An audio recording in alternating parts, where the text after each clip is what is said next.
Okay, my name is Bob Summers again. I just want to say that I've been trying to lead this up for our county. I got nominated, or pulled straws, and I lost, whichever way you want to look at it. But it's been an interesting road. I've learned a lot. I've met a lot of people, and it's been a great learning experience for me. Melissa is also, can you stand up, Melissa? She's part of our leadership group, and she's been helping organize, coordinate, and keep me on the line and moving in the right direction. Roxanne, she led us in the prayer. She's also one of our leadership folks. And Amanda, can you stand up, Amanda? Amanda ran for supervisor, didn't make it, but I'm going to let her say a few things real quick. Oh, okay. Yes, I did. Thank you. I'm glad to be here. Common Core is really important to me. I care a lot about the whole issue because in my work as clinical director and licensed marriage and family therapist, I believe that we have to honor the path and the journey that kids are on as they develop. So every kid develops at their own pace, but it's very important to honor how kids develop in their developmental process. So I feel like specifically that Common Core sort of undermines the developmental process. And when you look at the curricula, it really doesn't honor where kids are and how they learn. So one of the most important things that kids do is not only learn information through school, but they learn how they learn.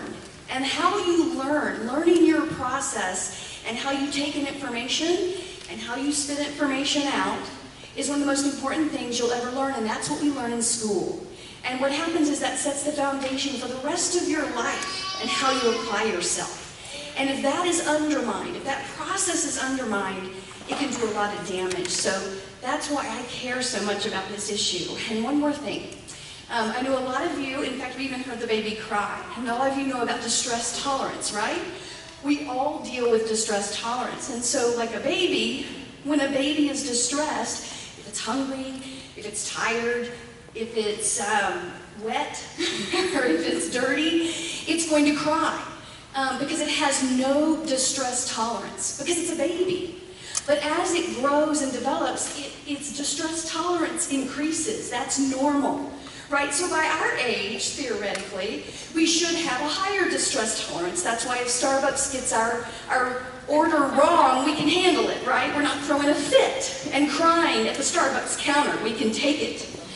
However, in school, if we're set up to fail, if we're studying things that developmentally aren't appropriate for us, then it's going to be very difficult to develop a normal, healthy distress tolerance because it's going to be out of whack. Does that make sense? Okay. So that's why I care a lot about this, is just from my perspective, we have to honor and support kids where they are. We're not going to ask them to do a pole vault when they're 2 years old. They can't do that. All right. Thanks so much.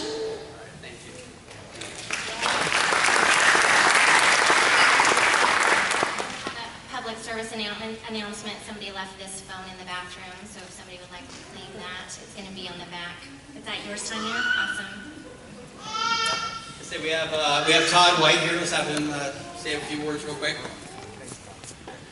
All right, my name is Todd White, and I serve on the high school board, and I'm very excited to be here and hear the speakers tonight. I've been on the high school board since 2010 and was just reelected with Kevin Brown last Tuesday. Also ran with Amanda Nugent Divine, and she was probably the funnest opponent I've ever had, and I'm really blessed that she stayed involved and hope to see her on the school board soon. She's a breath of fresh air to this county. So just excited to be here, and I just want to leave you with something inspirational, because well, I thought Tuesday was pretty inspirational when we took back the Senate, but so in 2006, I ran for the high school board, didn't win. 2010, I ran and won by 9 votes. Every vote counts, thanks to the Tea Party. Tuesday, we won by 4,957 votes in first place. So you have to stick with it. So Amanda, stick with it. All right, thank you. Kevin, you want to say a few words?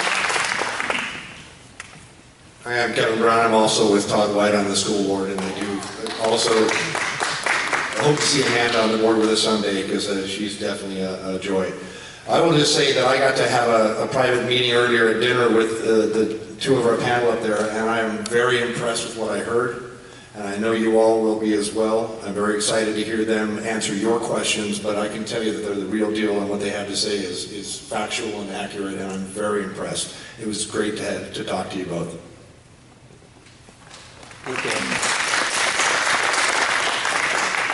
Okay, it's going to be kind of an informal evening, so don't hesitate to get involved and ask questions. We'll get going into that in more specifics, kind of where I'm at.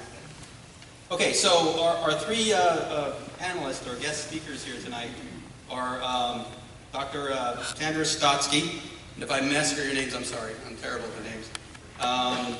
James Milgram, or Jim, and Kevin Snider. We have the bios we passed out in detail, and so you have a lot of information there to go through. Also, before we get started, I want to also mention the fact that we have a Facebook group. Some of you probably are on it. Encourage everyone to join it. If you don't do Facebook, which some people don't like to do Facebook. It really has changed recently. It's got groups now, and you can have your own closed groups and information. It's kind of like a bulletin board. You can sign up for your own news feeds and all kinds of stuff. So it's really a great tool to use.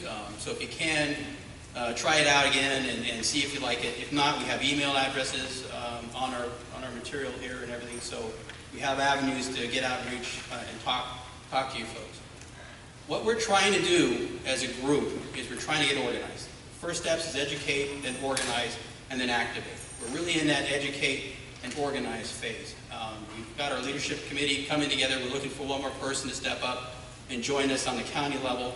We're reaching out to the Central California folks and the LA folks, so we're getting involved there. We have someone here from the Nevada folks. And again, we're going to have to make a difference by getting involved, educating ourselves, educating our school boards, our superintendents, and really understanding where we're coming from with this stuff. And then how are we going to deal with it? How are we going to mitigate the bad parts of it? How are we going to augment the good parts of it? And like anything else, not everything's bad, not everything's good. There's questionable material in it, there's questionable pieces of it, there's age inappropriateness and everything else, but we have to be involved. We have to get educated and know what we're talking about and be ready to stand up and work together to make a difference. Okay, so let's go ahead and jump right in. Again, we have this room for 2 hours, and if we go over, that's fine with me, but again, it's going to be a question-answer kind of forum to talk. You got the experts here, and this is your chance to ask questions that you want to have answered about this material, this curriculum, and where it's come from, the history of it, whatever way you want to approach it. Anybody have a question? Okay, so we're going to start off with having them talk about their experience on the Validation Committee.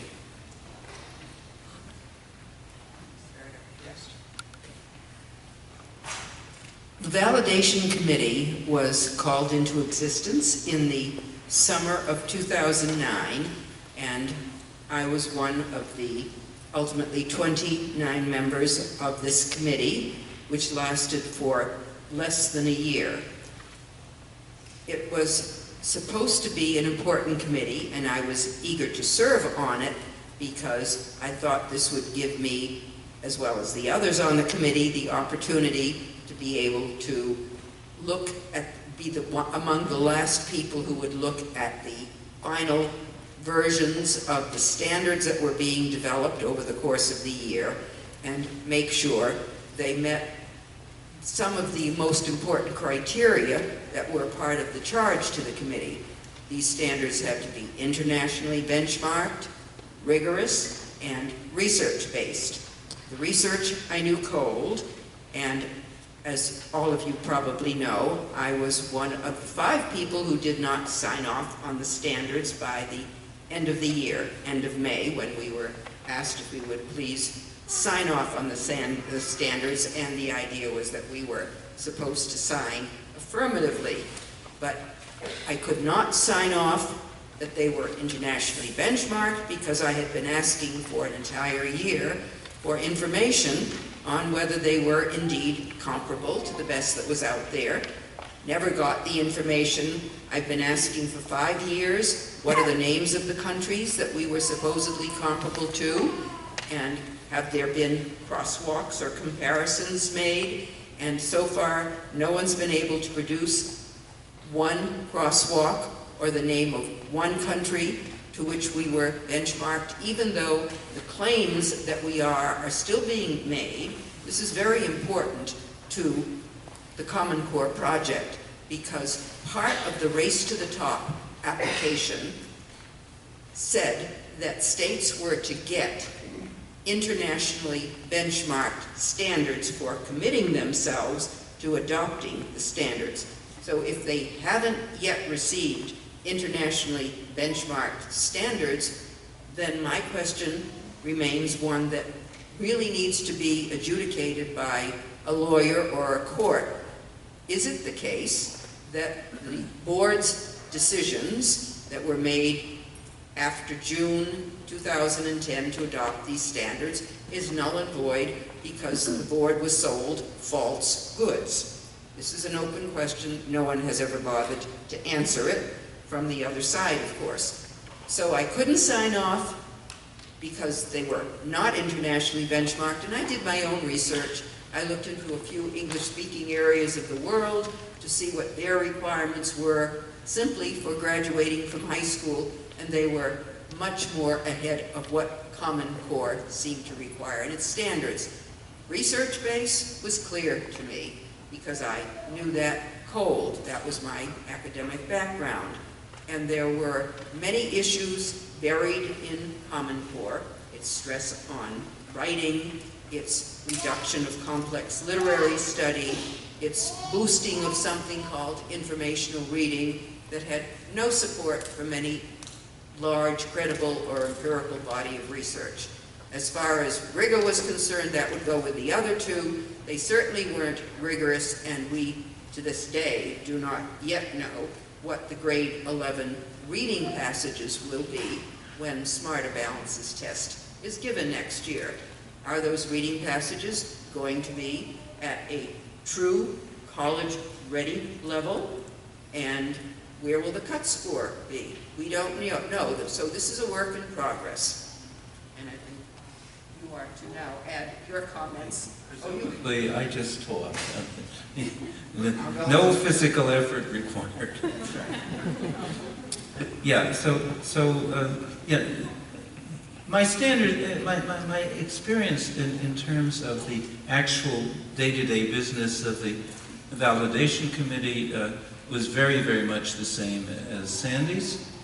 I had agreed to serve on it because the original charge to the committee made it clear that we were supposed to oversee the development of the Common Core standards, and we had the freedom to remove poor standards from the standards, and we were expected that if we had reason to believe that a particular standard was necessary for the purposes of that document, for example, to really compare what we are doing to that of the high-achieving countries, then we could add that standard that was missing.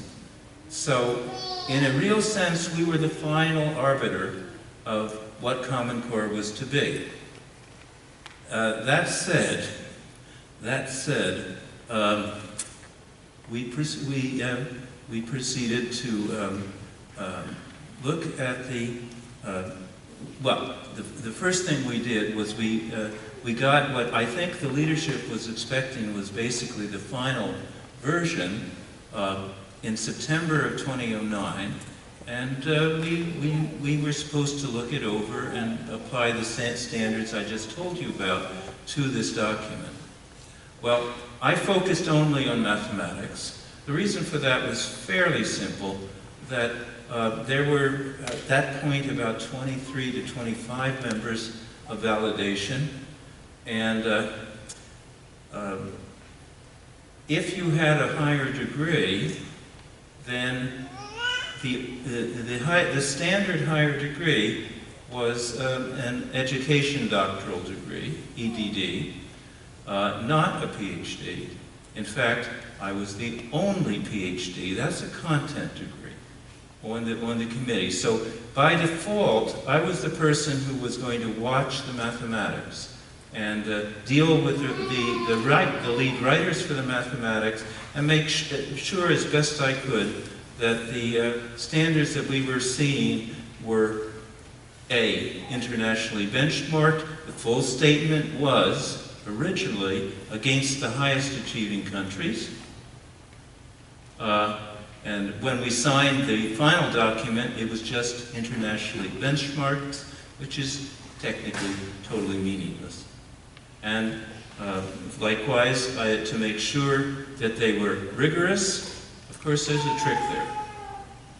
When a typical professor in a school of education uses the term rigorous, they have a special meaning for it, and there is now a dictionary of what I call educationese out there on the net, and they're doing a very careful job of defining what the ed school means by certain words, and rigorous is one of them. Their meaning for the word rigorous is creative. And that is more or less diametrically opposite to the common English meaning of the word, which means precise, careful, correct. Okay, so nonetheless, we were asked to assert that it was internationally benchmarked, no further comment on that, rigorous, no further comment on that, and research-based. And Sandy has already commented on the research. My experience was exactly the same. I kept asking for the research for various standards, which I kind of suspected were nonsense, and it never appeared. I never got any such research. Okay, so these are the common things. But what was not common was that she worked in English language arts and I worked in mathematics. In a very real sense, she was the unique person on the validation who was qualified to work in the English language arts because those were standards, and she's the only one that actually helped create standards in that area on the validation committee. So both of us, in our own ways, were the only people who had the content background to actually do the evaluation that was being asked for. Okay, when I looked at the September 2009 draft, I noticed something that I just didn't believe. It stopped with Algebra 1. Well, these things are supposed to be college ready. If you stop with Algebra 1 and you go to college, do you have any idea what the probability is that you would get a college degree? No, I guess not. Too bad. Somebody want to make a guess? Wow, that's low. I mean, that's actually a little low. And I expect, typically people are high. But, okay, not 0, but 7%. Close. I mean, that's absurdly low. To say that college ready means a 7% chance of getting a college degree is extraordinary. So this, I didn't know what to do. I mean, you know, so I went and I talked to the lead writers of the standards who had produced this document, and I told them, and I didn't need to tell them. They were mathematicians. They knew. I said, look, we've got all this evidence that you've got to go way further than that. In fact, to do a good job, you've got to have a pathway to calculus. But the absolute minimum you have to have is geometry and algebra 2. And that is really minimal, as we'll see. Well, okay. They responded, Jim, we didn't have any choice. You've got to talk to people at Achieve who were supervising the whole project. And you've got to get them to agree to put these things in because we wrote all we were allowed to. And I began to wonder, what in earth are we dealing with? But I went over and I talked to the people at Achieve, and quite a long time. Overall, I spent an entire day talking to various members of the hierarchy and achieve. And, and then enough of that, and I went home. And a few days later, I heard from the lead authors that they had permission to go and add in a week geometry course and a week algebra 2 course. And I mean significantly weaker than the standard geometry or the standard algebra 2. But that was it. That was all that Achieve did. But nonetheless, the people, the lead authors, were kind of looking at me and expecting me to go up there and get them to give the lead authors the chance to write a pathway into calculus. And I couldn't do it. Why couldn't I do it?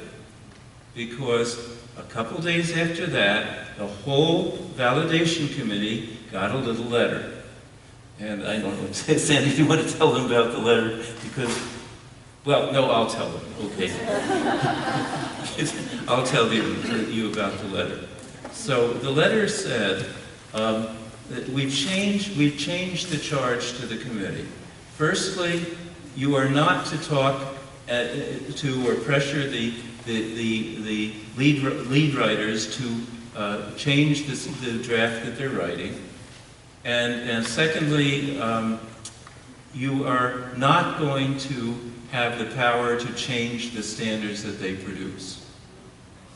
So you take what they've got, and then the only thing they left for us as a duty of the committee was to sign a letter saying that the standards were internationally benchmarked, that empty phrase again, rigorous, which means something different in educational terms than it does in standard English, and research-based.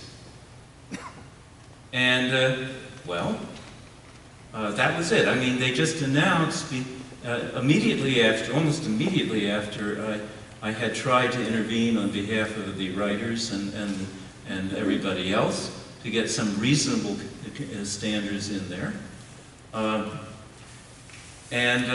And so there we were. We had a charge that was essentially empty. Either you sign a letter saying these standards are excellent, or you don't. You have no other say in it. And all of a sudden, the duties of the members of the validation committee were to sit around and look wise. So that's where we were. Okay, we're all over on the script, so I'm going to go ahead and ask you other questions. I went through the math books for some of the younger grades, and my impression of the math material, the Common Core math book, was extremely wordy. Everything was a group project a lot, and it was confusing often, and it seemed like it sprinkled algebra, and in the 6th grade book it had different levels of material throughout the whole book that were too hard at one part and too easy in other parts. It wasn't consistent. And can you speak to any of that kind of stuff? Have you looked at any of the books? I mean, the words you're trying to get at, I imagine, are that it was disorganized, yes, and uneven, and incoherent. Exactly. Yeah. Well, you know, it's interesting, but if you look back, in 1992, California had standards, had the famous 1992 standards. Whenever California produces new standards, usually new books, new curricula are developed to fit those standards, and the books and curricula that were developed to fit the California 1992 standards had exactly that nature. But it was pretty bad, actually, because one of the math plans, some of you might remember it, but you're probably too young.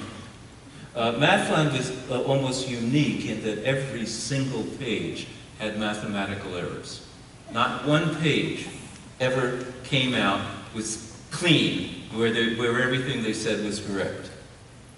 And the others all had equally horrible. One of them being everyday math, and another being what we call TERT. That's what explorations in number, data, and space. Investigations into numbers, data, and space. You know, those three were the main ones. And they were gone. When we rewrote the standards in 1997 and 98, we made darn sure that what we wrote was unambiguous and absolutely clear about what was required, and there was no way in the world that curricula like those could be called, could satisfy the criteria in the then new standards. And so they went away. They went away until 2010, when they started coming back because of Common Core. So the thing that you notice is, if you remember that far back, is that the words I was hearing in defense of the 92 standards are exactly the words I hear in defense of the Common Core.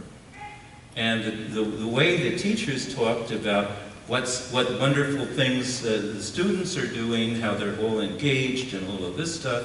Incidentally, in mathematics, engaged is irrelevant. You don't have to like mathematics. I don't care if you like mathematics, but you better know it. And so they got to be engaged, they've got to like mathematics, and oh gee, following Common Core's directions, we like it, it's wonderful. Trouble is that the programs they're using now are exactly the programs that were used in 1992. They're back. And we know that what was happening then, we know about, and the kids were not learning mathematics. They were happy, I guess, some of them were happy, I guess, with what they were learning. They liked whatever this stuff was, but it wasn't mathematics. So, yeah, so I guess I don't want to go on beyond that. That's kind of the feeling I got. Another question I have is on the reading part. It seems like with everything I've been reading, we've shifted away from classical reading and a wide range of reading, more heavily concentrating on writing a lot of material and reading different material that I would say would be kind of boring in a lot of instances. Can you talk to that? Common Core does not provide a recommended author list or even a list of recommended periods, traditions, movements in literature.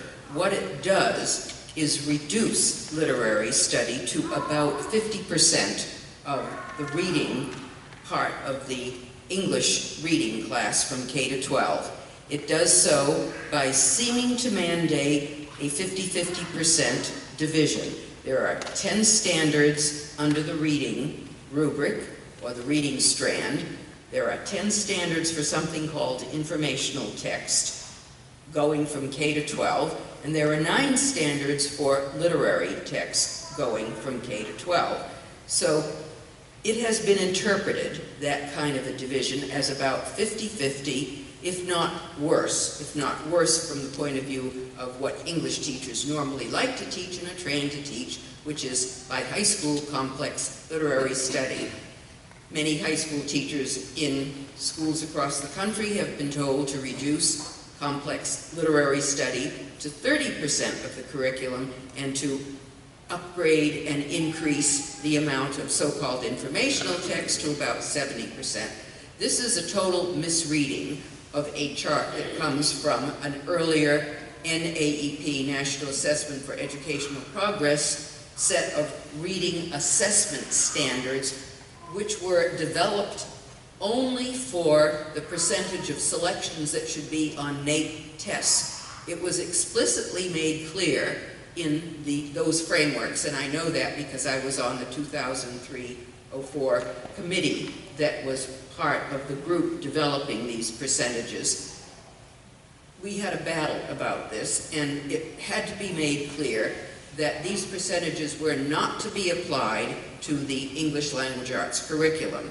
Well, somebody forgot to tell David Coleman and Susan Pimentel that because they somehow misinterpreted what those percentages were for, and superintendents across the country have equally misinterpreted those percentages, and nobody's bothered to correct them for the last 5 years, which is a long enough period of time to get to understand that they really don't care if the standards are misinterpreted and if there is a decline, really, in literary study, which needs to be there because, as I've pointed out at length elsewhere, if you want to teach students how to develop analytical reading and writing and thinking, you want them to learn how to read between the lines. And if you reduce literary study to 50% of the curriculum, you are literally reducing the number of opportunities they would have.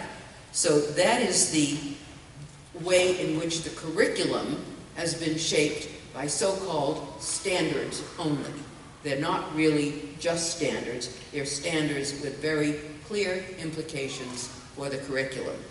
And the stress on writing goes along with this reduction in actual literary reading, but it can be seen most easily, as I discovered only a couple of years ago, if you simply count up the number of objectives and sub-objectives for writing as opposed to those for reading, and it turns out you've got many more for writing than you have for reading. Now some people might say, well, why is that a bad idea? Don't our kids need to learn how to write better? Yes, they do, but where does good writing come from? And there is a body of credible research for 100 years that suggests that indeed reading precedes writing. And most teachers in the schools know that our students need to do more reading than writing. We know that all good writers have been good readers. And you've got to begin with a much sounder reading base that helps students to then become better writers of English. One is input, the other is output, but you have to have it in that order. And again, it's completely backwards. So we have serious problems with standards that have no mechanism for being revised or changed. They are there, they're being set in concrete, and this is what is being promoted by departments of ed, commissioners of ed, in many cases, minus a few who lost in the last election, and governors who don't understand what they're even talking about.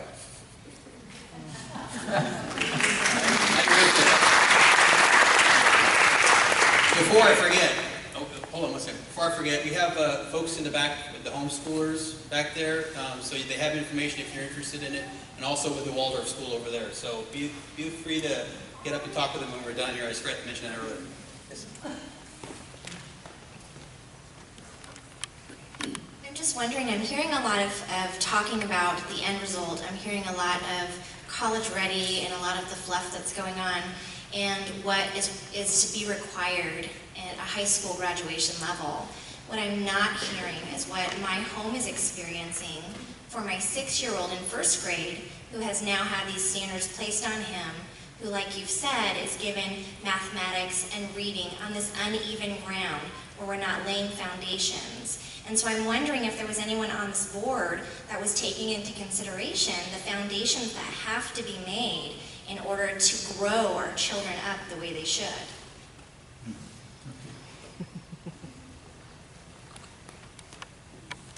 The only person on the board, so far as I'm concerned, who understood the whole K-12 piece was me, and I was not being given any attention. Now, some might say maybe this is a problem with me, but I was trying to communicate with David Coleman all year long to find out where his ideas were coming from, and he never would agree to meet with me. But since I had been the supervisor or developer of successful K-12 standards in Massachusetts, helped with the California standards, which are about equally as good, and several other states, I really thought I knew a lot more than he knew, since he had no experience whatsoever. But the foundation is in beginning reading, and that was in both the old California and the old Massachusetts standards. But as far as anyone being able to see the whole sweep, no. Most of the ELA standards, unlike probably, I think, the experience with the math, pieces of it were farmed out, I discovered. It's like a concession stand.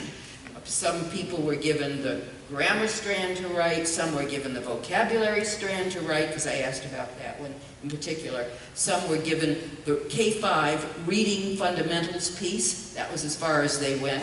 someone else was given the listening and speaking because David Coleman and Sue Pimentel couldn't handle any of these other areas. So we had a serious problem of patching together the whole K through 12 ELA piece. And when I asked about the overall editor for these standards, because I can pick that up as an editor, that you've got different voices and pieces that don't fit together. And this was at the infamous March meeting in Massachusetts where we asked Jason Zimba about college readiness in math.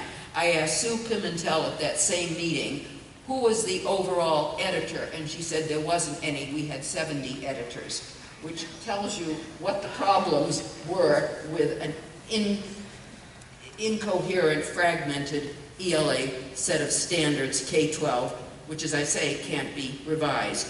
Early childhood people in particular have been very concerned about the K-3 piece because they were nowhere in sight.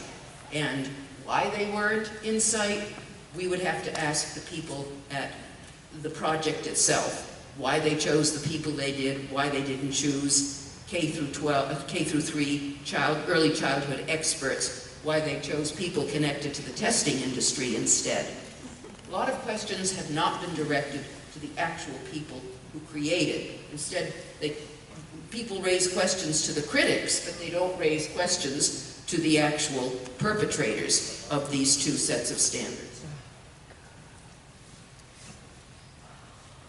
All right. I just have a couple of questions. Firstly, I don't know who this Coleman is. Coleman person, is he have any kind of political agenda, or what could possibly be the agenda to create such a travesty of justice to our kids in putting this all together? That's one of my questions. The other one is, what is Achieve? I don't know, you spoke about Achieve, I'm not sure who that is and who the lead writers were. And who wrote the letter about, and who wrote the letter to you both? And who wrote the letter to you both to tell you that, you you just cannot at all make any comments or critiques? Thank you. We'll split up your question. Okay, thank you.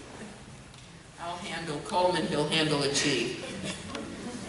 David Coleman was selected to be the lead writer for the ELA standards, probably by Gates, although we don't know for sure because there are no records available of any of this. It's a totally non-transparent project. What's his background? His background, he's now, by the way, president of the College Board, where he earns a salary of $750,000 a year, but that's only part of his income. His background, so far as we know, this has appeared in several newspaper articles and can be found generally admitted by people who know him. He was an undergraduate at Yale who majored in classical philosophy, got a Rhodes Scholarship, went to England, and 2 years later got a master's degree at Cambridge University in classical philosophy. He came back to this country, worked for McKinsey, which is a large company with consultants all over the world. He worked in the education division, and then left McKinsey to set up a company of his own called Student Assessment Partners. Maybe there was another name earlier. He did that with an old buddy, Jason Zimba, the person who was on the Math Standards Committee, who also might have been appointed by Gates because Zimba was a childhood friend of Coleman. Coleman never taught.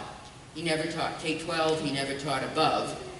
He obviously did not have a background in ELA or English or literature of any kind. He might have taken some courses, as I believe he did when he was a Yale undergraduate, and learned about close reading, which is a technique that was developed by people you might not know, Robert Penn Warren and Cleanth Brooks, for those of you who might have been English majors or remembered that they developed close reading in the 30s and 40s, and it was a technique for learning how to read poetry. David's not interested in poetry. He has misapplied it to informational text, which is another one of the many sins I accuse him of. But in any event, he has no background in education at all. So the question is, why was he chosen? It relates to whatever the agenda is that Common Core can be figured out to have, and that is up to any one of you in terms of interpretation. Well, that's okay. Oh, that's right, you have it, sorry. Yeah, so Achieve. Achieve is the umbrella organization of the National Governors Association that covers, that is designed to do the things that they judge necessary in solving problems with education in this country. That's what the official charge of Achieve was. Of course, that over time, even initially, I have to say, from the beginning, I was on the Math Advisory Council for Achieve, and the initial leaderships of Achieve was of the highest quality. The overall director was Paul Peterson, who is a top flight educator at Harvard, and the people under him, even the secretaries and people like that, who were enormously capable and talented, and the organization really produced things that were of value. Gradually, over time, a new director was chosen, and this director, his name was Mike Cohen. He is still there. And his background is that it was described to me, he was a policy wonk in D.C. So things began to kind of slip apart at Achieve a bit, but there's still the umbrella organization. They had the organization that was in charge of policy, education policy, and producing education materials for the governors of all the states. And so that's what Achieve was. And you've got to remember that the people who were directing Common Core development were officially the NGA, the National Governors Association, and CCSSO, the Council of Chief State School Officers. And so that's what Achieve is, and I would say that over this period where I was closely affiliated with them, there was a consistent, in my view, degradation of the material that was coming out. So those were the people that were under the top leadership and were actually managing the project. Within the leadership group of Achieve, were there any college admissions educators involved? No. That we're sure of. Kind of a little backtrack on what you were saying about the criteria they were looking at internationally. I was curious, like, what is it that we're looking at internationally? Like, because for my own personal thing is, like, I think we're looking a lot more toward what other countries are doing, but are we really looking accurately? Are we looking biased, like only certain criteria, although not looking at the culture as far as what they're trying to achieve, as opposed to what we're trying to achieve? I see a lot of looking at other places in comparison, and I'm really wary of that because we have a lot of well-educated people already with adults. We have a foundation as far as our country already that's been established throughout the years. Why aren't we looking inward as opposed to outward?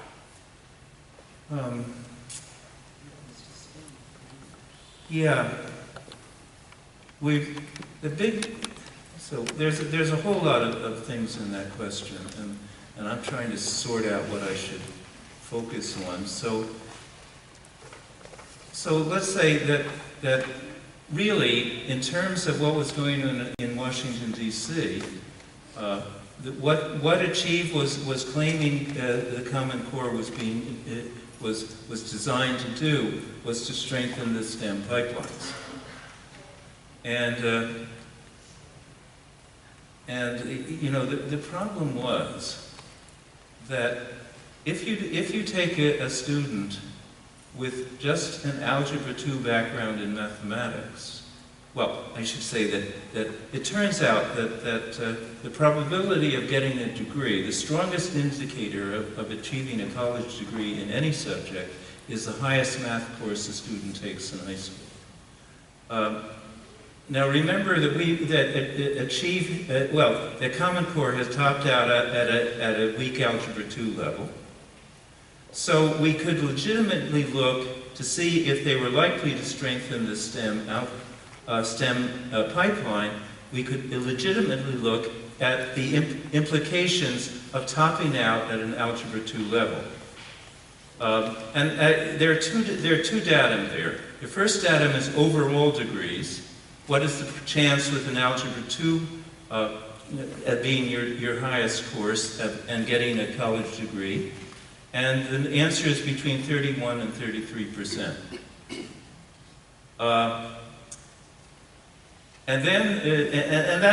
That's pretty low in objective terms. To say that, oh, they're completely college ready if they have a 1 in 3 chance of getting a college degree. But aside from that, the basic purpose of these standards was really to strengthen the STEM pipeline, so you ask the same question about the STEM pipeline. And what you get from the data that we have for that is pretty clear-cut. You suppose that you have a student who wants to major in a STEM area and goes to college with an Algebra 2 background as the highest course he took in high school. Do you want to know what, well, of course you want to know. What is the probability that such a student will ever get a STEM degree? Now you're getting to the zero. It's 2%. 1 in 50. And so, oh boy, this is a brand new concept of how you strengthen the STEM pipeline. Okay, let's compare for a minute with what you asked about the comparisons. What does it mean to compare against the high-achieving countries? So let's do that. Let's compare against the high-achieving countries and see what goes on there. Well, first of all, there are a lot of them. The total population in the high-achieving countries is well over 2 billion people. And in half of those countries, overall, the average number of the citizens of these countries who has a high school degree is over 90%. In this country is 60-ish percent. But what is the highest course in mathematics that they take to graduate from high school? Well, it's not Algebra 2. It's not trigonometry. It's not pre-calc. It's calculus.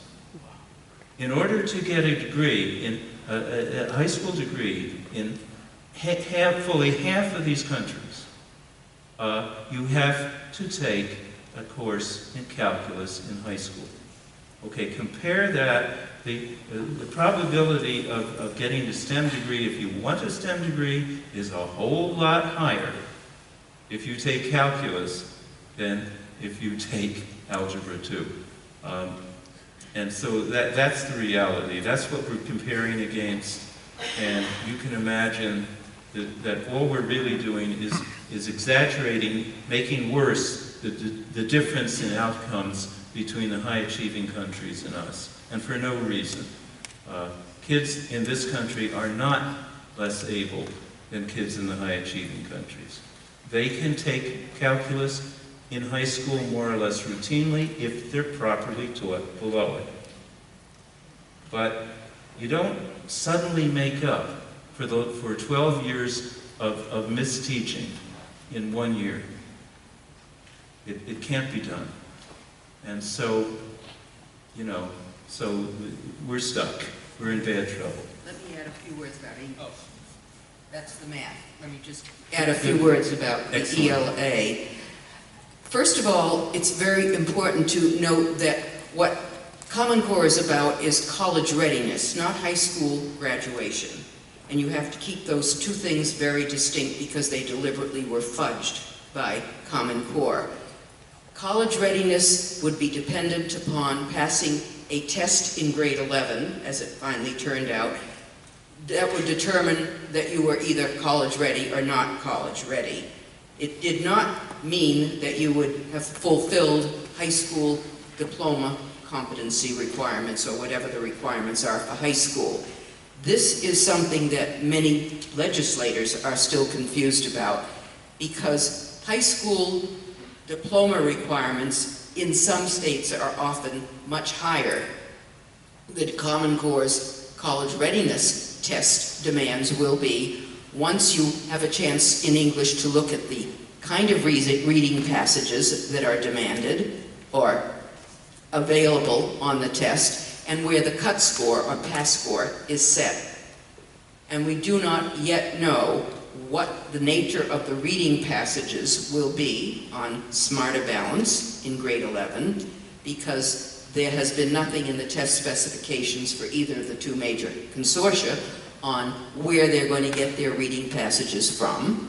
And we certainly do not know yet what the pass score or cut score will be in English. And much will depend, as you can see, if you want to talk about rigor or international comparability, on the level of reading difficulty of those reading passages. I give you two short examples of what I look for, and that's all I can say about them because we don't know much else. There have been a few items released by both of these two major testing consortia funded by the USDE, which is another one of the constitutional issues that's been raised. PARCC, PARC, which is one of them, released 3 items at the grade 11 level. One of them is an exchange of letters between Abigail and John Adams. Now, one might be happy that at least they've got something that comes from American history, but letters between John and Abigail, it raises one question, because these are informal pieces of writing. It's not like this is the formal writing of John Adams or a portion of the Massachusetts Constitution, which he wrote. And the focus of the questions is mainly on their relationship to each other.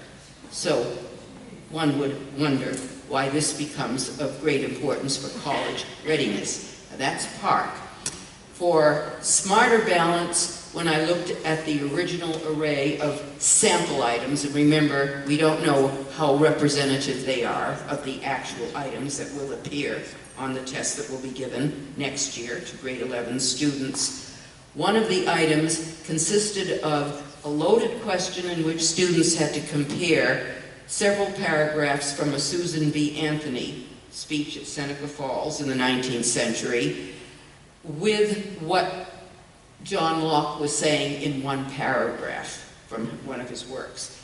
My question was, is this really college readiness, the ability to read one paragraph from this 17th century philosopher, which, by the way, did not have any direct relationship, as you can imagine, to anything Susan B. Anthony was saying 200 years later, and that was how the question was loaded. But you have to ask yourself, are these examples of what we should mean as a society about college readiness, independent of high school diploma requirements, which can be simply Carnegie units or something else? So this has to be sorted out, and we have to be able to see these items, but here's another problem. So far as we know, no one's going to be able to see any of these items that are going to be part of the score because there is no mechanism for releasing, at least in Smarter Balance, there is no mechanism, I know, for releasing them all publicly.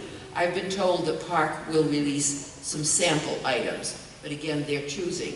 Under Massachusetts statute, and in a few other states, all items had to be released every year that were used for the state test. So everyone could see what was being used for whatever the stakes were for that grade level.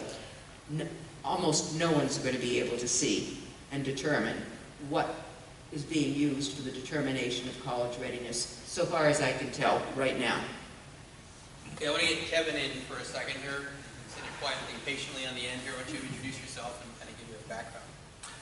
Well, hello, I'm Kevin Snider. You should be commended for coming out on a Saturday night and there's college games going on and you're here. So, and I guess I should thank Lake Hills Covenant Church for providing these lovely facilities.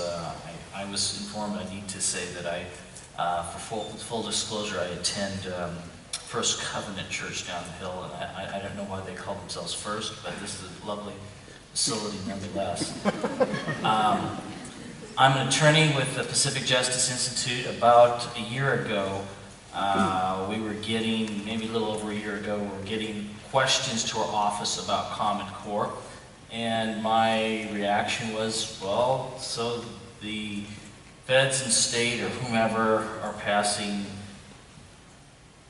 or implementing poor curriculum or educational standards. They've done that before, and you know, it's nothing new, and I wasn't particularly interested in that. Nonetheless, there was these questions about privacy issues, and I'm a constitutional lawyer, and wanted to know what people were concerned that there were non-academic questions being asked of children, often of a psychological nature, so because of that, there were some people who were putting out opt-out forms to try to get out of the Common Core teaching. And one of them landed on my desk. I looked at it and said, well, this is not legally adequate. You can't get out with this type of form. And so I was tasked with the task of drafting a opt-out form, and we've actually provided some on a table back there. And so you're free to pick one up. It's very simple. It has a one-page form and one page of instructions, and it's not like a DMV burden. But nonetheless, you could get, by using this form, you can have your child get out of the state assessment tests, which are given typically in the springtime. And so you could, again, fill out this form. The other thing that this form deals with, it deals with 4 different things. The first thing is the state assessment test. The other things that deal, again, with these private testing questions. And they're asking questions about your religion, your kids' political values, what are your economic situation at home. My view is, well, what I'd want to say, I would only write on a restroom wall, but that's none of the government's business, what your kids are doing. Now, I was, about 2 weeks ago, it was a month ago, and I sent off a letter a week or 2 after that, but a very large school district in California was giving kids a survey, asking them what gender they identify with, and what their sexual orientation is. And some pretty livid parents involved in that. And so I wrote a letter. They asked me to write a letter. I said, you want to come out of the closet, that you don't want your kids answering these sort of things? Because in view of this particular school district, and they had the guts to do that.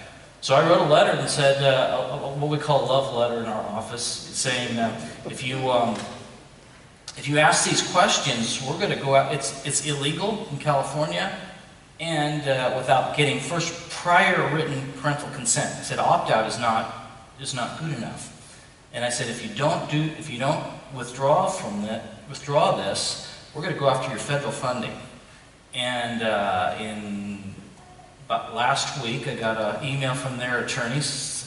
They said they would cease and desist from giving the survey, and they were going to hunt down they brought in a third party to give this survey, and they were going to collect and destroy the surveys that were gathered.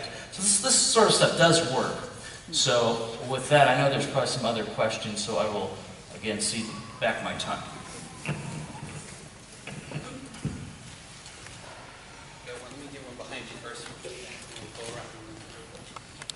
What about the questions that are on the California Healthy Families or Healthy Children surveys? They ask all kinds of things about how many times kids have had sex, if they are having sex, their religion, how many times they smoke, do you have the urge, do you have an urge to, I mean, aren't those also the same type of questions you're just talking about? They are taking the, the best way to describe it is a lot of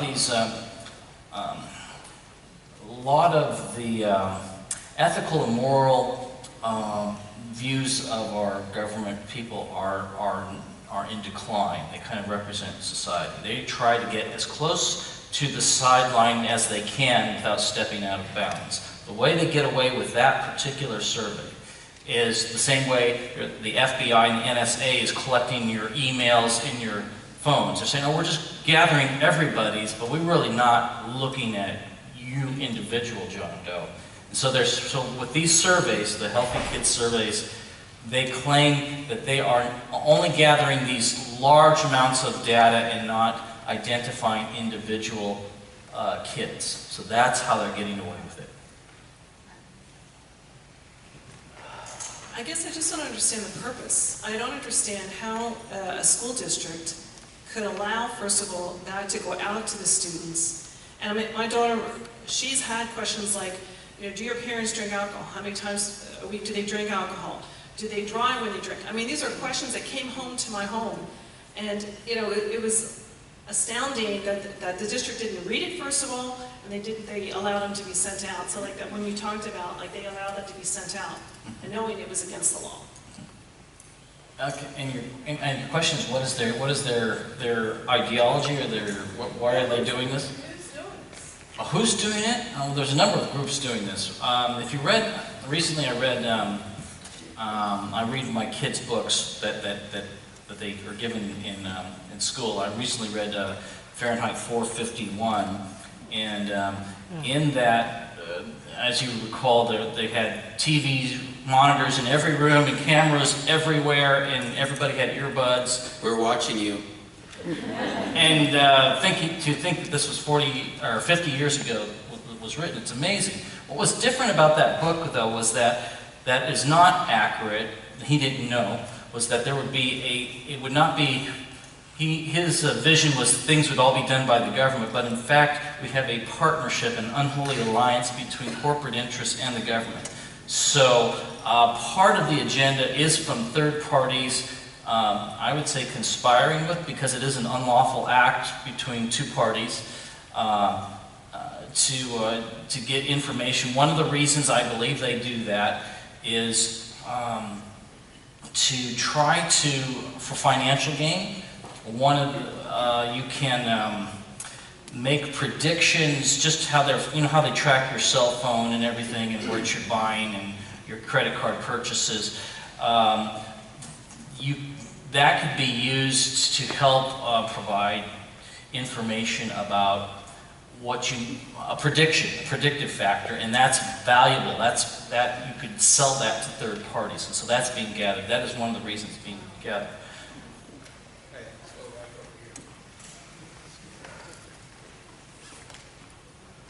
I've recently started homeschooling due to Common Core. So I homeschool through a public charter school. I receive funds for our curriculum. I've been told that I can possibly opt out of the Smarter Balance test, but if I do that, then they can deny me re-entry the next year. Do you know if that's correct? I've heard that up and down the state with charter schools particularly. What they are doing frequently is they are putting forward a contract. Now, public schools often put forward what they call contracts. And really, legally, they're not contracts. You have a statute that says a kid gets a free public education. Actually, you have a California Constitution says that kids get a free public education, and you can't contract your way out of that right. Even if your 12-year-old signs the contract.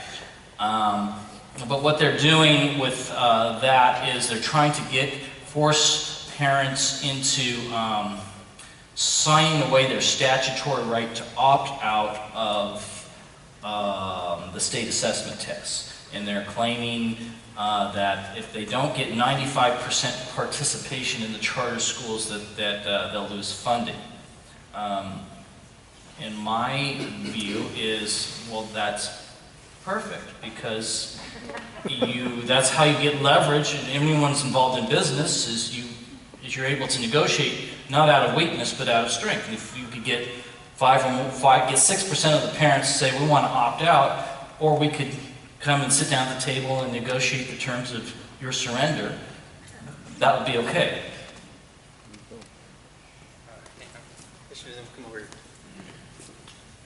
Besides the fact that you just scared the crap out of me. All of you, by the way. I always felt that schools could be a form of indoctrination into various things, and I'm worried about this Common Core in terms of what version of history are they teaching, what version of social interaction are they, or preference, or all these things they're teaching, and religion, and those kinds of things. And then I'd like to hear from you, Mr. Attorney, but this is scaring me to the point where I think I've got to finance my kids' private education is the only way out. Is that what you say? So, a couple of questions.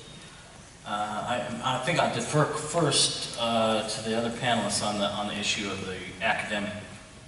First of all, let me say that Common Core is, on the surface, only about mathematics and English language arts. It does not contain history standards or science standards. It does contain what it calls literacy standards, reading and writing, for these other areas, science, math, history, or other technical subjects. So if there are problems with what is being taught in the history class, it is not necessarily directly related to Common Core.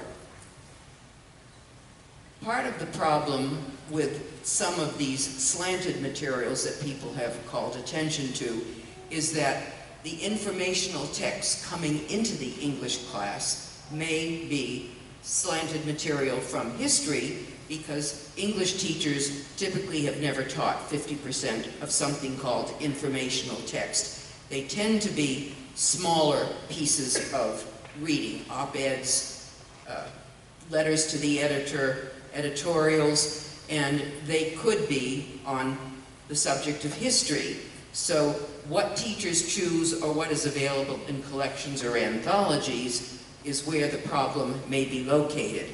Common Core was supposedly, in the eyes of its creators, to go after the problems in the old ELA curriculum, one of which was the reader-writer workshop approach, which was where kids can read in anything they want. This is an exaggerated version of reader response. No matter what they read, they can read in whatever they want, and supposedly if that's what they have seen in a particular work, then that's their reading experience, and who is to say that this is not a legitimate interpretation of that work if this is what they say they read into it. But that was only one of the two major problems in our English reading curriculum. The other was what is called critical pedagogy, which is where some of this very slanted material may come in. And it can be traced, as I was pointing out earlier today, to the works of Paulo Freire, 1970, whose first translated work, called The Pedagogy of the Oppressed, made a splash hit at the college level in composition classes, and then, for some reason that is still not clear to me, spread throughout the entire K through 12 preparation program and in our education schools, so that all students are to be divided between oppressors and oppressed. And then you can get peculiar kinds of historical material, which we see coming forth in full bloom in the Advanced Placement U.S. History. New curriculum, APUSH is what it's called for short, which is, as many critics have said, very anti-American, very oriented towards only the flaws in this country's experience, and is not a balanced approach to U.S. history, but it was written by, so far as we can tell, some very radical professors of history, and that may be what you're referring to, but it's not Common Core. It's separate from Common Core. It is coming out of the College Boards, which is headed by David Coleman, who was the ELA chief architect. So it is unfortunately related by his name to the materials in the College Board's supply closet, which will be all of the AP tests. And he has already said he is going to revise all of the AP curricula, all the AP syllabi, and the tests based upon them to align them with Common Core. Exactly what that means, mainly in math and science, is something to worry about. What it means in English, we don't know.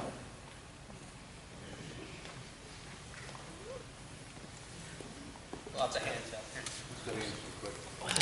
I'm sorry, what was the last? Many of you are parents know that at the end of the summer, you commiserate over what is the best educational experience will be predictively for your kid going forward for the next school year. And it comes out to something, for us, it came out to something different at different times. As far as the public school is been described by the course as one of the most democratic institutions in the country. And one of the things you can do is there are site committees and curriculum committees that parents by statute can join. You could join these committees, and those committees work as the gatekeepers for a lot of things, for some spending, for textbooks. I hear parents all the time complaining about some textbooks, and of course the question is, so you're on the curriculum committee at school, right? And no. Well, why not?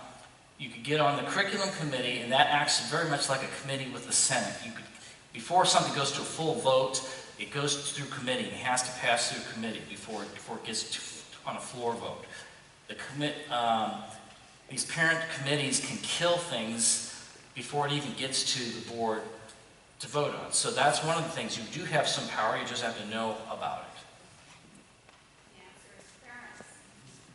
Parents have to make the So here in California, and I'm assuming it's in other states as well, that the end of the year assessments are not the only tests that are being given as far as Common Core is and I happen to be on my own local school board. And the benchmark testing that is being taken place throughout the year is also Common Core aligned. Can you tell me that your opt-out form will benefit opting our children out of those testing times as well? I know that the surveys are very important for opting out of, but when I speak to people about the Common Core and tell them about opting out, I say, you opt your child out of every single test and every single survey. As testing, the only test they should take is a teacher-generated paper test. As far as these, this form has 4 items. The first item deals with the state assessment test, end of the quarter. As far as these other things that you're talking about, this form will not let you opt out of ordinary academic materials, even if they're not teaching sequence and scope I learned yesterday properly. You can't just opt out of that. I mean, and frankly, if they're not teaching whatever the division of fractions right, you're either going to have to teach them yourself or get another school. But what this form would do was, if they're asking things of a political, religious, private nature, you could use this form to get out of that, but not the academic. But my understanding is that those benchmark tests, you should be able to opt out of those based on the loosely worded California Ed Code of 60615, that those testing should be included in the same thing as the end of the year assessment test.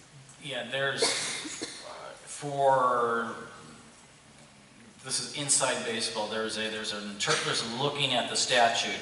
If you looked at it in a what's called a broad interpretation, a liberal interpretation, was say in the law, or a narrow interpretation. We don't mean Republican or Democrat. We're just talking about how you read text.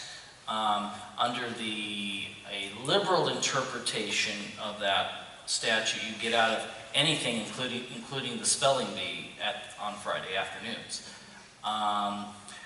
We don't think, we have looked at that, commiserated over it, and been in discussions with the California Department of Education. We don't believe that that is a correct reading of the law, the text of the law. We believe it is actually a narrower reading, and we don't have confidence to be able to go into court and say, I don't want my kid to take this weekly survey or whatever. So that's where we're at on that. So I have another question. We recently were at the polls and we're voting, and in our local county, if they're going to decide to rezone land or change something from, they decide to expand 50, for instance, here, we get the right to go ahead and vote on that measure, whether we want that locally for our community or not. Why is this not brought to the vote of parents and those in society as a whole across the nation when they are completely restructuring the educational system? To actually defer, you've done some work with school boards, and I was hoping you would take well, I could take it if you want. It's really a question of where curriculum decisions are made. State boards of education have certain statutory responsibilities or authority. Local school boards, still in this country, although there's a hitch in California, as I understand it, but most local school boards were put into place. In other words, you had elections for those people who would be in charge of local policy, curriculum, and instruction issues by the voters in that particular area. They have been in place for hundreds of years, whether it's before states entered and became states, when they were territories, or in the New England states when they were still colonies. Sometimes this isn't even present in a constitution, because I've noticed what a few lawyers have done when they've looked at the history of all of this. But your local school boards here in California seem to now be, as far as I can see, and you can correct me, the victims of a recent piece of legislation that says that they will get their money from Sacramento, wherever the money comes from. I'm still not clear where that money is coming from in Sacramento that's been sent by county boards to Sacramento, but they will get it only if they are promoting Common Core. And what I don't know was whether that legislation was really that specific and whether it's legal, whether it's been challenged, that educational money must, I'm raising questions that I can't answer because I'm not a lawyer. Can a law say that the money must be promoting a specific curriculum? The answer or a set of standards? The answer is no one knows for certain. There is going to be a test case in Orange County on this. And I guess you're all going to Southern California, so that'd be a good question to ask. Who's the lawyer? They tried to get me into it. I have so far declined, but that I might be drafted into that. But there's going to be a test case on that issue. That very question. That very question. Maybe I shouldn't be telling you. There's going to be not for attribution. There's going to be a major school district, a major county in Southern California that is going to seek to get out of Common Core, and there's going to be a showdown about funding, perhaps. Yeah, and on that footnote, if anyone wants to be really bored, read the bylaws of the local school boards. I have. It'll really bore you to tears. But it's in there that you can, they are controlling curriculum locally according to the bylaws. But again, on the state level. Okay, we're from Nevada County. We recently had Chris Ann Hall come out and talk. I don't know if you know her. She's a constitutional attorney, and she talks about liberty. and state nullification, which includes different levels, you know, county boards of supervisors, city councils, and I believe school boards. And I wonder if you ever looked into that, because as far as I understand, every local school board can nullify a state law, a federal law, and just say, no, we will not comply. And I don't know that that's been done, but I think it's possible, because that is a process, even though it, you know, it's not written into the federal Constitution. It doesn't have to be because of the 10th Amendment and the 9th Amendment, and we have it as rights. Have you ever looked into that? As far as nullification, I believe that's the wrong. I'm not gonna split hairs on the terminology. What can be done with the feds is something is different from the state. The way the funding works is typically about 6 cents out of every dollar for a school district comes from the feds. And the reason they get that money is they agree to all sorts of statutes. Statutes they probably have never read. It goes from anything from milk money to discrimination laws to special ed laws. And so a school district can technically give the feds the California salute and say, take your nickel and go home. And they could do that. But of course, you lose your 6 cents out of your dollar for your funding. As far as the state goes, that's much more difficult. There's a California Education Code says that a school board is empowered to do anything it wants as long as it's not inconsistent with the Education Code. So you can't just say, we're not going to follow X, Y, and Z statute. So you said 6 cents per dollar. 6% of our funding comes from the feds. Now, is that, you mean state or is that federal? That's federal government from Washington. How much is coming from the state?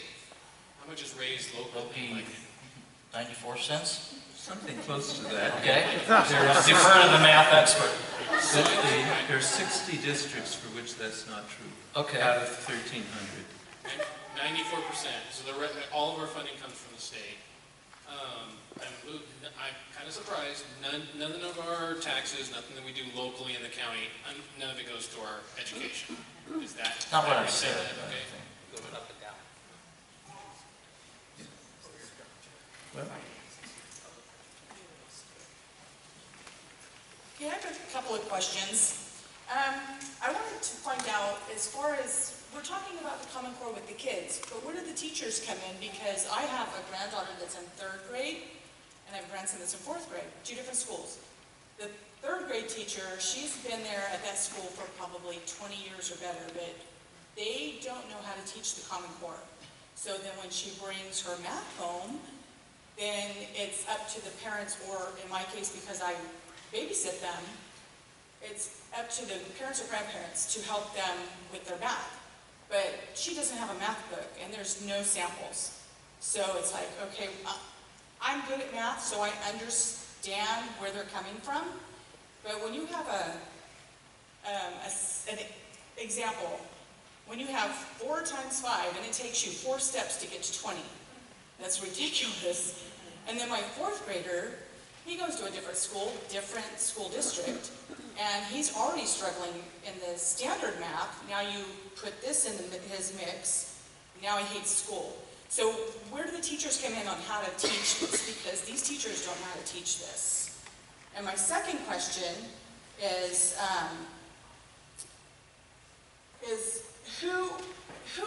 where did the Common Core standards come from? I mean, we're up at the top. Are we talking president?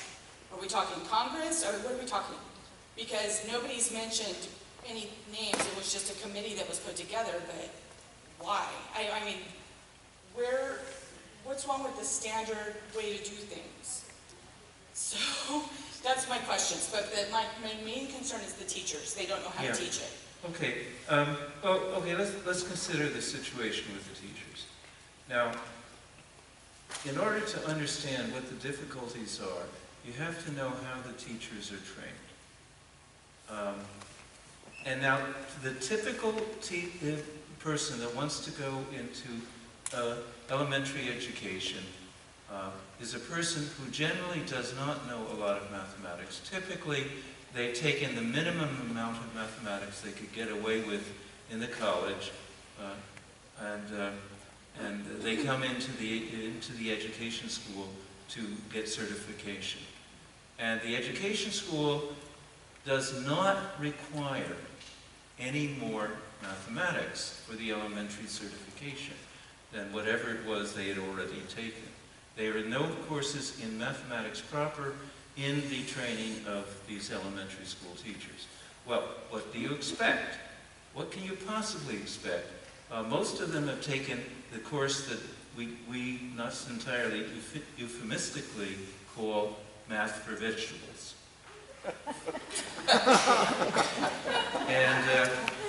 And that's the only college course they've taken. That's the only background they have. The ed schools know perfectly well that a major component of what these teachers have to do is teach mathematics. Elementary mathematics, to be sure, but they have to teach mathematics. And these teachers come in hostile to mathematics. The only course they're required to take is what I just said. And and on their own, the preparation for these teachers in teaching mathematics is minimal. Now, but the ed schools are, so is it totally predictable what's happening? Totally predictable. If the ed schools don't require actual math courses with some content, these teachers simply are going to have that kind of trouble. As to the other question, the only thing I have to say is, you remembered Tom Lehrer's song, The New Math? So welcome to the new math. There's a new version of that out. I put it on our website.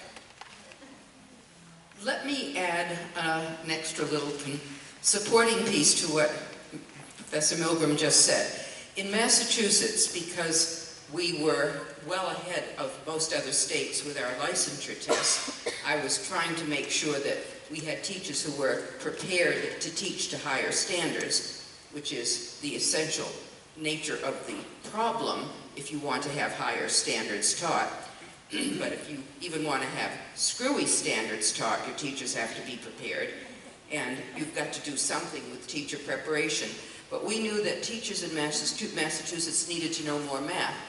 Finally, by 2008, this is a long time waiting for something like this to happen, we were able to develop a 40-item elementary mathematics licensure test with its own score for prospective teachers. And at the first administration in 2009, the pass rate was 23%. It is now about 50 to 55% of those elementary, early childhood, and special education teachers in Massachusetts who are required to take this test among several tests for licensure. That is all. What happens to those who don't pass? They can still get their college degree. They simply don't get a license to teach. So I haven't been able to figure out what happens to those that don't pass, but it is almost 50% of those. And all we're dealing with is a 40-item elementary mathematics test. And in order to pass the test, because I was able to get this information when I was on the state board, you needed to get 23 out of 40 correct. So that is the nature. And Massachusetts has pretty good high schools, but we still have the same problem with low admission rates to teacher preparation colleges, open access programs. And so you have those going into elementary education who simply aren't able to teach very much beyond grade 1 even. They can teach that in mathematics, science, history, and we still have our problems with reading. So the question is, what do they learn in their preparation programs? And this is one of the enduring problems that we still have to think about. And it's both a problem that Democrats and Republicans have long agreed upon, because the first provision for teacher testing came out during the Clinton administration, I know Democrats in Massachusetts who would like nothing better to do than burn every ed school down to the ground. I've heard that said by a speaker person who was chair of the House Education Committee a while ago.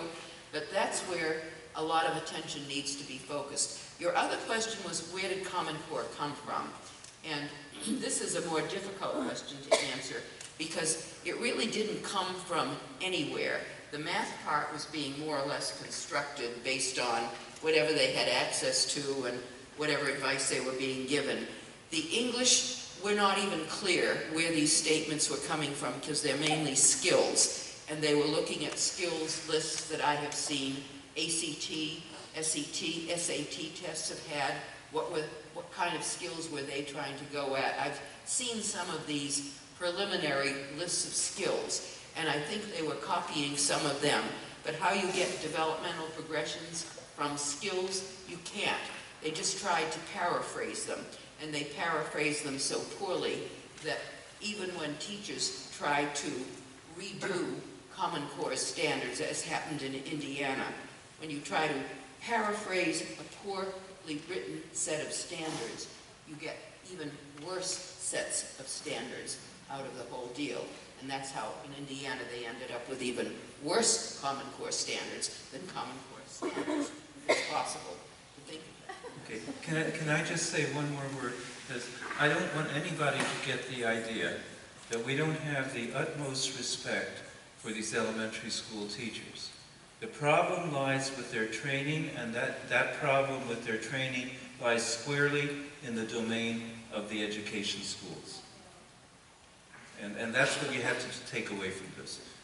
Don't criticize, don't blame these teachers. I know from experience, I know from watching a lot of them in class, a real lot of them, that they are phenomenal. They work harder than any other people I know, in particular me, and you know, and they really care. And they're, in a rational sense, they're far better than we deserve.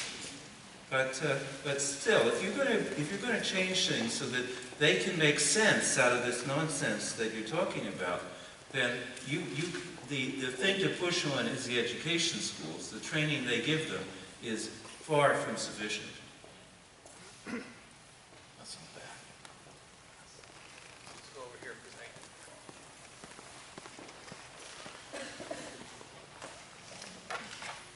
second. I have a question for the gentleman on the left. Sorry. There you go. Okay. I have a question for the gentleman on the left. We're a homeschool, and we had a family who submitted a form such as yours to the school to opt out of testing, and the school refused to recognize the form and require that the family sign the school form to opt out. But in doing so, it would have nulled their original form that they submitted, and therefore would have caused problems and gone to what the other mom said, where they would have been able to reject them out of the charter. So have you encountered that, and then would this be the one and final thing that you should turn in? I get that question a fair amount. That's up and down from Oregon to Mexico. First, let me do a little shameless promotion. Is on our form, you'll see this little tiny sheet here.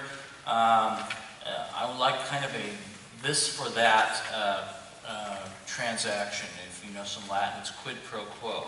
Is if you're going to use this form, if you would do me the honor of filling out your name and contact information and handing it in, putting it in a box back there. There's a box on the table, and I promise we will not terrorize you with daily junk mail. But nonetheless, back to the form. Sometimes school districts provide their own form, and that's fine. I would suggest you fill out that form. But I would suggest you also, we direct parents to fill out this other form and staple it to the back of it. And some have said, well, they won't accept it. Well, you're not asking their permission, you are directing them on something. So what you can do is simply take those two forms, fill them out, fax them as long as you have a transmittal sheet that shows that they have received it. And that is, you don't have to go there and have a personal confrontation with the receptionist at the school district office. It doesn't get you anywhere. The reason, though, I say staple this form, why would you staple this form onto the other? You know, in football they used to have the penalty of piling on and whatnot. Well, this is, our form has other things other than Common Core, has these other personal issue, questions on privacy matters that are not in the school district forms. And that's why we say, turn this one in as well. So I hope that answers your question. You ready? Okay. Can you just refuse to sign the school form and just sign this form, and which point you're just saying, I agree to this, but I don't agree to that, but I will give you my information? Because the way the school form was worded was, if you signed the school form and you turned it in, it nullified the form that was from the legal community, homeschool community that was online, that was omitting you out of Common Core, and it would nullify that original paper that you were turning in, and therefore signing over their form, it was allowing you out of Common Core, but it was also submitting you to their rules and regulations at the same time. Did it actually say this form nullifies and supersedes all other forms? So what you do, just like any other contract, like on your real estate contract, if you don't like something, you line it through and you initial on the side and you fax it to them. So is a public charter school legally allowed to say, we will not let you back into the school if you don't do this? We don't think so. We think that there is a statute. One thing, don't sign away your rights. When you sign away your rights, well, you're kind of just like if you're getting a bad loan situation. There's an educational code, and we believe that the educational code trumps private agreements like that. Hold on a second, we're back here. Well, I want to thank the three of you for coming tonight. I really appreciate your time. I'm a grandparent of 5 children. Five grandchildren that are from elementary school, intermediate school to high school level. And I'm also a former owner and director of a preschool. I retired a year ago. My question is about the child's self-worth. And what capacity, or was there any self-worth? When a child struggles to learn, it's so hard on them emotionally, and it's so hard on them in terms of their self-esteem. And we've seen this as kids get older and older, and they don't have that foundation of self-worth. They don't have that foundation of strong confidence in their learning abilities. And so what I'm hearing is, I'm hearing the kids are struggling through this new curriculum. Parents, grandparents are struggling with the lack of confidence in order to help them through this. And what impact is this going to have on the child? You want to take that, or do you want to have Amanda take it over here? Well, I sure don't want to take it. This is as far from my expertise as you can get. Like a psychologist. You don't take it? Who wants to take it? She does? Amanda, how'd you take it?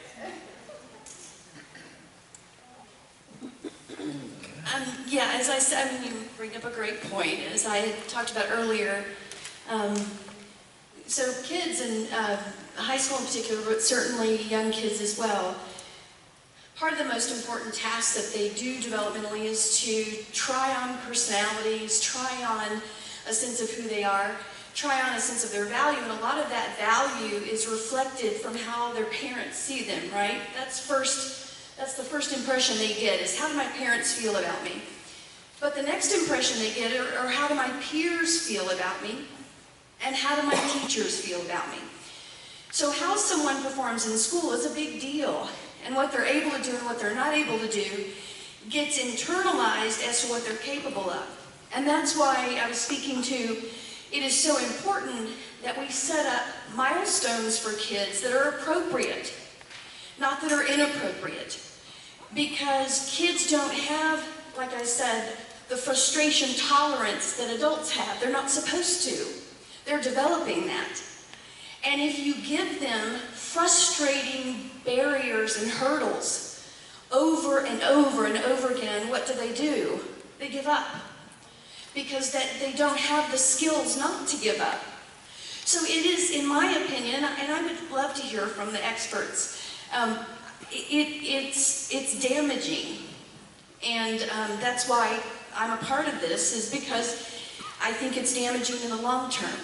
And so I'm really hoping that it is something that in a radical way we can overhaul, overthrow, change, and that we can reinstitute things and an education that are developmentally appropriate, as she said, that the foundation of reading is put in place first before the foundation of writing.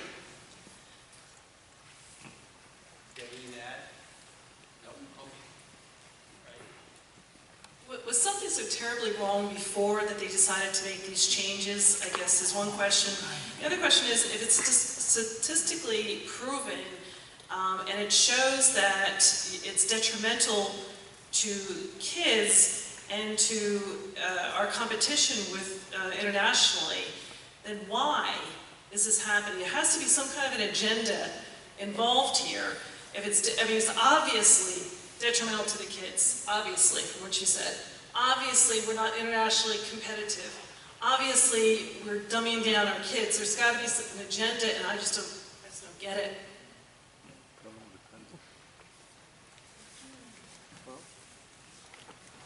The possible agenda is going to be a matter of speculation by all of us. We don't actually know the exact reason. All we know are the superficial, ostensible reasons for this project. And it would be useful to have hearings in which the people who were responsible for these policies have been required to come and answer the kinds of questions. I think we need them very badly. We've never, you see, Common Core has not been passed by any legislature. It didn't go and have extensive public hearings in any state that I'm aware of. So none of the major questions, what is college readiness, or who wrote the standards, or why are they the way they are, none of that was ever answered by people who had to provide reasonable answers. We need to have that kind of dialogue, and I don't know of any other venue except some public hearings in which the people responsible are expected to answer those questions. And on that note, there was a call, a couple people started putting out about having hearings in Congress about Common Core. And if you can, get a hold of your representative, I think it's Tom McClintock, most of the folks here, let him know, because when we talked about it with him months ago, he didn't really know much about it. So we've got to educate him and educate our representatives to get that to happen. Hang on, move around a little bit, right back. Okay, so I'm here, sitting here fuming like many of the rest of the folks in here, and I'd really like to get to the head of the snake here. I mean, you talked about David Coleman and Sue Pimentel. Trace that up the line a little bit. Who's behind all this in the administration? Well, we don't know. In the administration, we don't know. We know that a woman, she's a colleague of mine at Stanford, named Linda Darling Hammond, was on validation, and the only reason she was on, because I was the nominee from California, so she was on in an ex officio capacity, and what she had done was headed up Obama's campaign. She was the education expert on the Obama campaign. So the only thing we could read from her being on this validation committee was that certainly one of the interested parties that would have been a leadership position, quote unquote, would have been the administration itself. This would have been Obama directly. So she was his representative. What her objectives were is unclear. There was another person, a guy named Mark Tucker, who's had a number of theories about how we should educate our children and what the purpose of education is, that I think most all the people in this room would not agree with. And he was certainly extremely influential. Indeed, two of the three people, lead writers in mathematics, were mathematicians. One was Jason Zimba, who was clearly a Gates appointee. The other was Bill McCullum, who was clearly the appointee from Achieve. And the third was Phil Darrow, who equally clearly was appointed by Mark Tucker. Now, there may have been further, and I'm sure there really must have been further, people that were, the ultimate decision makers for the structure of Common Core, but these are the only ones we're sure of. Okay, just one more note. We're going to pass the bucket around here a little bit just for funding. We had to pay for the room and pay for everything, so if you want to help us out, that'd be great. I'm just curious if during this whole process, I would hope that families would have been on the table, and the gap that has been bridged now between parents and their children and the ability to help them in their educational process is completely been obliterated. We have no options to turn to other than given websites to reference on Common Core or a YouTube video to watch. I've sat in IEP meetings with teachers and vice principals that have no solutions for me. And as much as I would love to sit here all day long and argue where we're at, we are here, and I have a 7th grader who is struggling tremendously in math. I have a 1st grader, and I have a 16-month-old, and I have to deal currently with the educational system that we have. And I would love to hear if families were on the table and this was talked about and this huge gap that is going to be created. And I would love to hear any solutions that you have for us right now when we're trying to help our children.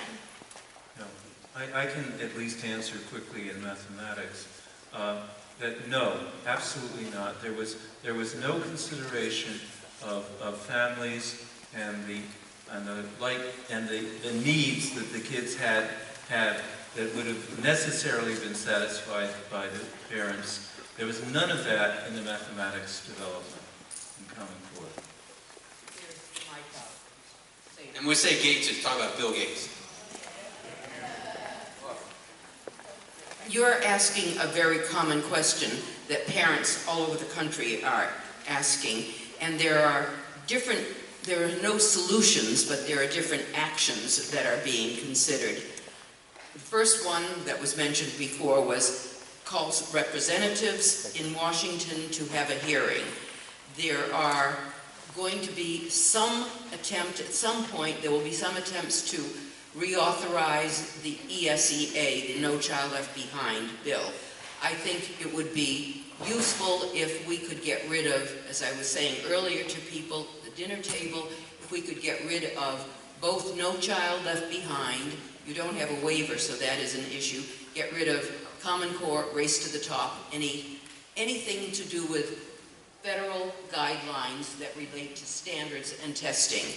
I wouldn't try to go after the Department of Education itself yet, because that's earlier, and there may be reasons why it may serve some sort of function, but at least get rid of all the federal guidelines. And that could be done by a House and a Senate under one party. It might be vetoed by a president, but at least it would start the conversation going in the right direction at that level.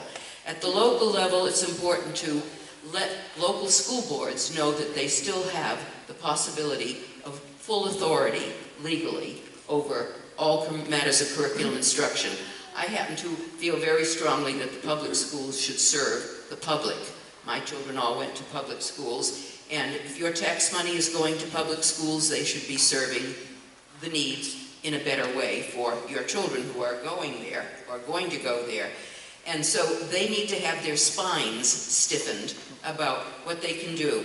You can ask, have a vote at the local level for a different set of standards. In California, the most obvious thing would be to return to the best ones you had before.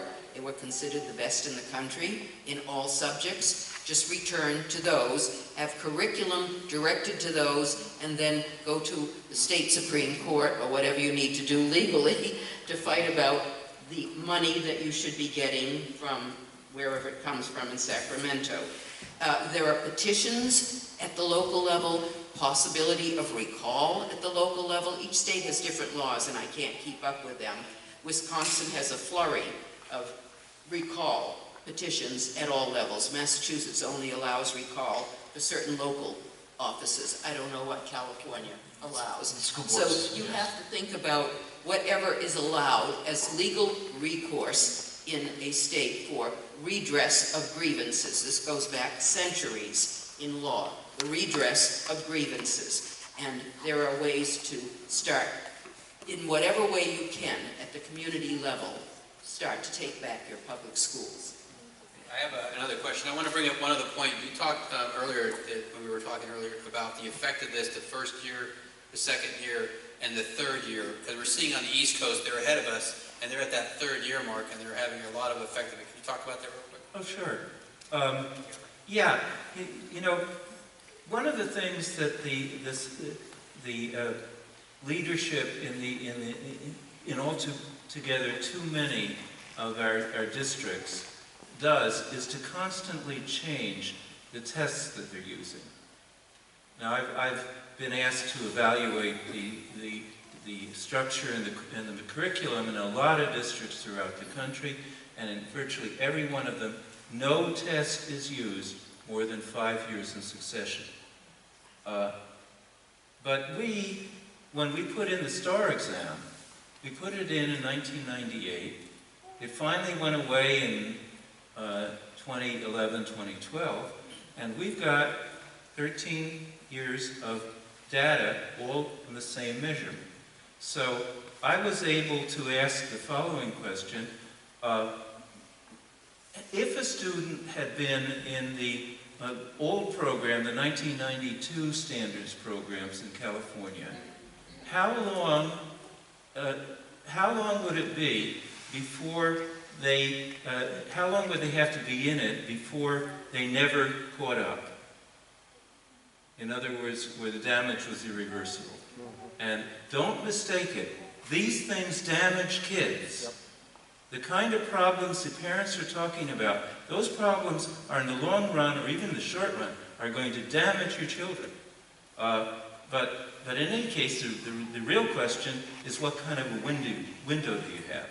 So what I looked at was, if I took a class that had started the 92 program 4 years before about 1999 or 2000, then I watched that class year by year as they went through the system, and I saw if they caught up to the scores for classes that had much less exposure.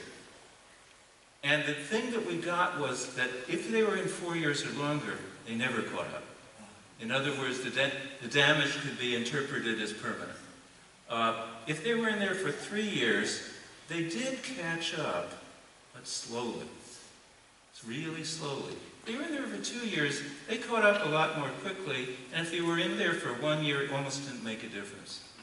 So the reality is, I mean, everything indicates that if you don't do something before the 4th year that they're in the system, then you may actually end up with a student who will never achieve the ability, never realize the ability that they actually have. Okay, one more question. Actually, not a question. I'm from Butte County, and we've started a countywide group up there. I want to thank the panel and the organizers for this seminar.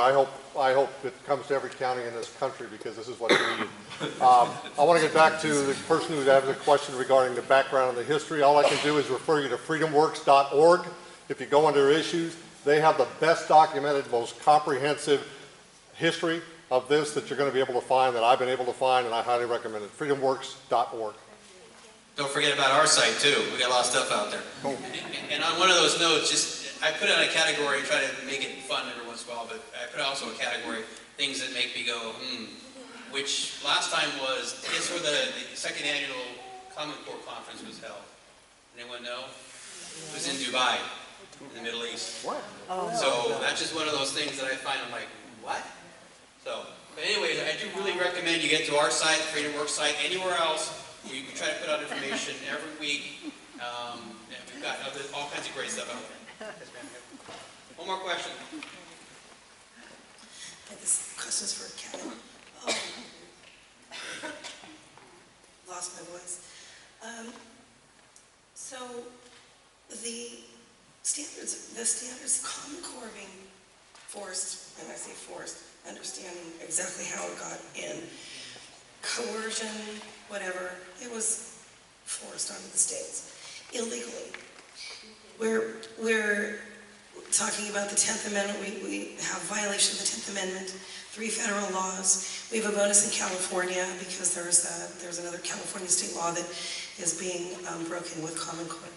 So it just it occurs to me that I don't want to do a whole big narrative here, but it kind of reminds me of the Texas mayor who decided that she wanted to know she wanted to have an accounting of the sermons from the priests, what am I trying to say? The pastors. The pastor sermons, the communications, and especially if they relate to her, and if they're the gay lesbian community, anything that had to do with gay lesbian and specifically her. So this gets on the news, it gets all this attention, it's a big topic for a few days, but the thing is, legally, is that even a thing? Can you just say arbitrarily, I decide that I want to know how you're talking about me? I'm relating this to the Common Core thing because from this being shoved onto the states adopting it, the individual districts adopting it, it's illegal from the top to the bottom. So we as parents, as taxpayers, as citizens of the United States,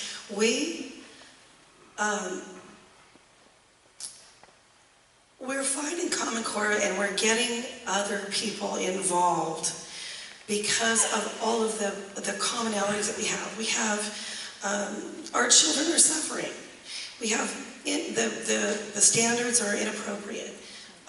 All of the multitude of things, all of the problems that we have with Common Core, all the things that bring us together. But the bottom line is, it's illegal. And I think, it seems to me that it might be something that we want to do to, let's just say, okay, Benevolent California says, we understand, they're inappropriate, they're this, that, and the other thing, and you guys don't like it, we're going to fix all that. But the bottom line is, it still came in illegally. So we need to address the idea that it's illegal. How do we get Common Core out? Because if I'm getting this all messed up. I'm sorry about my voice. Let me take that. I think I know where you're going. Try. Okay. Yeah. What are we going to do legally to get rid of it? Is there a legal avenue that's being pursued to try to push back and get Common Core out of California, besides starting to get the school district up? Is there anything coming from the state down other than the Orange County? I think it's Orange County or somewhere. Well, the states... You got it? Okay, you got it? All right. I did. Yeah, 15 seconds. Okay. All right, well, let me just read through the case then. Okay, let's just say, so then we fix up all the stuff that we don't like and the problem's solved. They can go ahead and re-implement, right? Except for the fact that it was done illegally, not as a time saver. They didn't do this because we think it's best that we do this as a time saver. We're going to just bypass our order of law and Congress and bypass Congress. It was done that way on purpose. So, if we don't stop this, if we don't stop this on the basis that it's illegal, I feel like we're setting a fatal precedent. So we're saying, it's okay now, we have laws that go in this, we have things that are implemented, bypassing Congress, bypassing our order of law and justice, and we're fixing the problems, but then we don't have a cure for the actual problem, which is our government is bypassing our order of law and Congress. So, if I understand, there is a view that Common Core was implemented in a way that violated states' rights, and the answer to that is, state boards of education said, okay. And so there's your 10th Amendment problem as a result. And so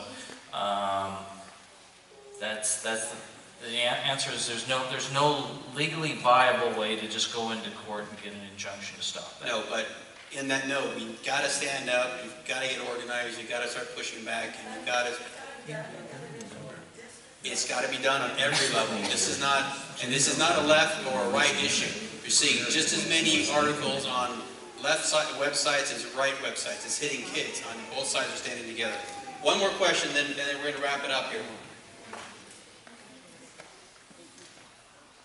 With the statistics of Algebra 2 only allowing 7% to graduate from college, has Common Core filtered up into college acceptance yet?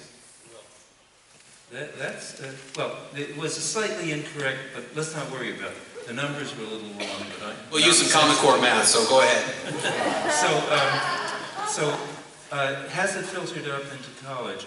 Not yet, but everything has been structured so the colleges, in the long term, the public colleges and universities, Stanford, frankly, had become kind of fed up with this sort of thing years ago, and we became the leading university of the Pacific Basin, or the Pacific Rim, rather than of the Western United States. So we have more and more and more of our students are coming from Taiwan and China and India and Russia, and so our response, and probably long-term Harvard and the other elites, is going to be, okay, fine, we'll maintain our quality. We won't agree to the kind of constraints that the public universities are being forced to agree to with Common Core. Namely, that a person coming into the university with that background must be allowed to take a 4-credit course. Instead of being forced to take a remedial course that carries no credit to get to the point where they would take our normal 4-credit courses, they have to take a 4-credit course when they get there. So, yes, the colleges will be affected enormously because at least every class, as a consequence of this, the requirements for a 4-year degree will be 1 level less than they were, since you've got to factor in that extra year. So, if the only way it'll be fixed is if every kid takes is assumed to take 5 years, and we don't know how that's going to play out. We really don't. But there's an enormous risk here that in effect the schools of education will be taking over all of the coursework at the college level. Okay, we're going to wrap it up. Thank you everyone for coming. Thanks our panel.